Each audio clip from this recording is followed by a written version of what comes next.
اس وقت ہم دیکھتے ہیں کہ دنیا بھر میں جہاں جہاں مسلمان ہیں وہ اپنے آپ کو اکیلا محسوس کرتے ہیں، کیونکہ اسلام و فوبیا بڑھتا جا رہا ہے. جو اسلام مخالف قوتیں ہیں وہ سب ایک ہو جاتی ہیں، اسلام کے خلاف تو ایک ہو جاتی ہیں.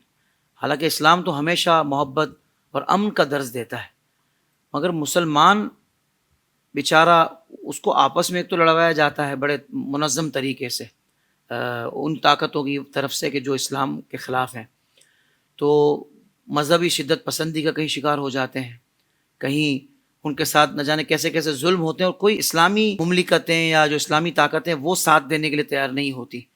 تو آخر اب اس سارے ماحول میں عالمی طور پر آپ کی کیا رائے ہے کہ کس طریقے سے ہم ایک ہو سکتے ہیں؟ نہیں مسلمان جو جس کی تعریف یہ بیان کی گئی کہ مسلمان وہ ہے کہ اگر جیسے ہم جسم میں کسی ایک حصے پر زخم لگ جائے تو پورا جسم اس کا درد محسوس کرتا ہے. تو یہاں ایک طبقے کو، پورے مسلمان طبقے کو مارا جا رہا ہے، ان کو ختم کیا جا رہا ہے، ان کو فنا کیا جا رہا ہے، لیکن دوسرا مسلمان اپنی عام زندگی گزار رہا ہے، وہ خوش ہے، اس کو کوئی پرابلم نہیں ہے. تو آخر یہ اتنے بے حس ہم کب سے ہو گئے حضرت؟ یعنی اس کا کیا سدباب ہے؟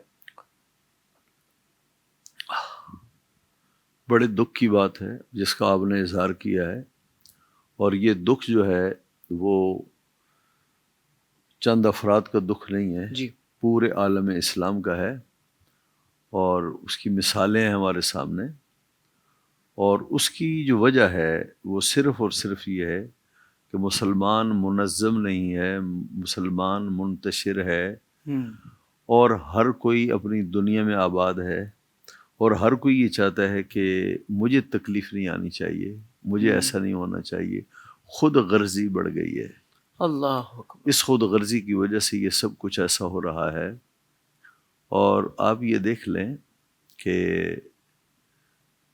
مسلمان جو ملک ہیں ان کے ساتھ کیا ہو رہا ہے، لیبیا کے ساتھ کیا ہوا ہے، عراق کے ساتھ کیا ہوا ہے، شام کے ساتھ کیا ہوا ہے، افغانستان کے ساتھ کیا ہوا ہے، مقبوضہ کشمیر میں کیا ہو رہا ہے. ساری دنیا غزہ والوں کی جو چیخیں ہیں اللہ وہ سن رہی ہیں، ہر آنکھ ان کو دیکھ رہی ہے. اور اس قدر مظالم ہم نے تاریخ میں نہیں پڑھے جو مظالم اہل غزہ پر ڈھائے گئے ہیں. اللہ بھلا یہ بھی کوئی انسانیت ہے کہ ان کے لیے اگر غذائی چیزیں آئی ہیں اور ان سے پہلے یہ کہا جا رہا ہے کہ لائن میں کھڑے ہو جاؤ، اور اس کے بعد پھر ان کو بمباری کی جا رہی ہے، اللہ نسل کشی کی جا رہی ہے، ان کے شہر، ان کے ملک سے انہیں محروم کر کے در بدر کی ٹھوکروں پر انہیں مجبور کیا جاتا ہے. تو یہ بتائیے نا کہ 54-56 جو اسلامی ممالک ہیں، تو بتائیے وہ کس مرض کی دوا ہیں؟ کچھ بھی نہیں ہے. تو یہ جو مسلمان ہے، حضور نبی پاک صلی اللہ علیہ وسلم کی ایک حدیث ہے، یا رسول اللہ یہ ایسا کیوں ہوگا، یہ ایسا دور کیوں آئے گا، مسلمان کمزور کیوں ہوں گے؟ تو آپ نے ارشاد فرمایا کہ موت کا خوف انہیں آگے نہیں بڑھنے دے گا. ہم مر جائیں گے، ہم مارے جائیں گے، موت آ جائے گی.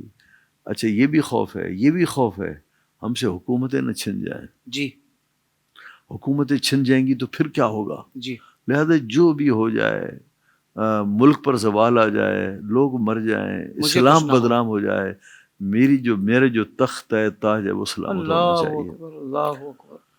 اور بغیرتی اس قدر بڑھ گئی ہے کہ وہ لوگ کہ جنہوں نے جن کے ہاتھوں سے مسلمانوں کی جو خون ہے وہ رنگین ہے اور ہم دیکھ رہے ہیں، ان کی عزت کی جا رہی ہے، انہیں بلایا جا رہا ہے. یہ بہت عجیب اور ان کے سامنے اپنی عورتیں پیش کی جا رہی ہیں، عورتوں کے ذریعے ان کا استقبال کیا جا رہا ہے. تو بتائیے یہ معاملات آ گئے ہیں. تو پھر بتائیے نا کہ جب ہم اپنے آپ سے، اسلام سے، مسلمانوں سے مخلص نہیں ہیں، تو پھر اس عالم میں عذاب ہی کا انتظار ہو سکتا ہے، عذاب ہی آئے گا. اللہ اکبر اللہ اکبر. عالمی سطح پر مسلمان بھی قیادت سے محروم ہے. اگر مسلمانوں کا قائد ہوتا، کسی بھی ایک ملک میں مرد نر ہوتا، وہ سب کو جمع کر سکتا تھا.